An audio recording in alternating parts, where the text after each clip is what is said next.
आधी रात का वक्त होगा। मेहमान खाकर एक एक करके जा चुके थे। माँ दीवार से सटकर बैठी आंखें फाड़े दीवार को देखे जा रही थी। घर के वातावरण में तनाव ढीला पड़ चुका था। मोहल्ले की निस्तब्धता शामनाथ के घर भी छा चुकी थी। केवल रसोई में प्लेटों के खनकने की आवाज़ आ रही थी।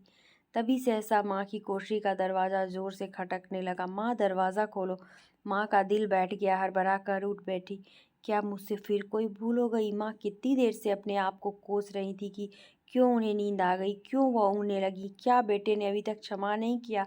माँ उठी और कांपते हाथों से दरवाज़ा खोल दिया। दरवाज़ा खुलते ही शामनाथ झूमते हुए आगे बढ़ा और माँ को आलिंगन में भर लिया।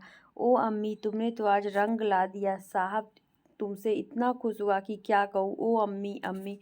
माँ की छोटी सी काया सिमट कर बेटे के आलिंगन में छिप गई। माँ की आंखों में फिर आंसू आ गए। उन्हें पहुँचती हुई धीरे से बोली, बेटा तुम मुझे हरिद्वार भेज दो। मैं कब से कह रही हूँ। शामनाथ का झूमना सहसा बंद हो गया और उनकी पेशानी पर फिर तनाव के बल पड़ने लगे। उनकी बाहें माँ के शरीर पर से हट गईं। क्या कहा माँ? यह कौन सा राग तुमने छेड़ दिए? शामनाथ का क्रोध बढ़ने लगा था। बोलते गए, तुम मुझे बदनाम करना चाहती हो ताकि दुनिया कहे कि बेटा माँ को अपने पास नहीं रख सकता। नहीं बेटा, अब तुम अपनी बहू के साथ जैसा मन चाहे रहो। मैंने अपना खा पहन लिया, अब यहाँ क्या करूँगी? जो थोड़े दिन जिंदगानी के बाकी हैं, भगवान का नाम लूँगी। तुम मुझे हरिद्वार भेज दो। तुम चली जाओगी तो कौन फुलकारी बनाएगा? साहब के से तुम्हारे सामने ही फुलकारी देने का इकरार किया है। मेरी आंखें अब नहीं है बेटा जो फुलकारी बना सकूं। तुम कहीं और से बनवा लेना, बनी बनाई ले लो। माँ, तुम मुझे धोखा दे के यूं ही चली जाओगी, मेरा बनता काम बिगाड़ोगी। जानती नहीं, साहब खुश होगा तो मुझे तरक्की मिलेगी।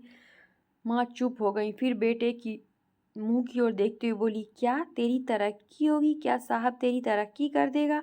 क्या उसने कुछ कहा है? कहा नहीं, मगर देखती नहीं कितना खुश हो गया है, कितना खुश गया है। कहता था जब तेरी माँ फुलकारी बनाना शुरू करेंगी तो मैं देखने आऊँगा कि कैसे बनाती हैं। जो साहब खुश हो गया तो मुझे इससे बड़ी नौकरी भी मिल सकती है। मैं बड़ा अफसर बन सकता हूँ। माँ के चेहरे का रंग बदलने लगा। धीरे धीरे उनका झुर्रियों भरा मुंह खिलने लगा, आंखों में हल्की हल्की चमक आने लगी। तो तेरी तरक्की होगी बेटा, तरक्की यूं ही हो जाएगी। साहब को खुश रखूंगा तो कुछ करेगा, वरना उसकी खिदमत करने वाले और थोड़े हैं। तो मैं बना दूंगी बेटा, जैसे बन पड़ेगा बना दूंगी।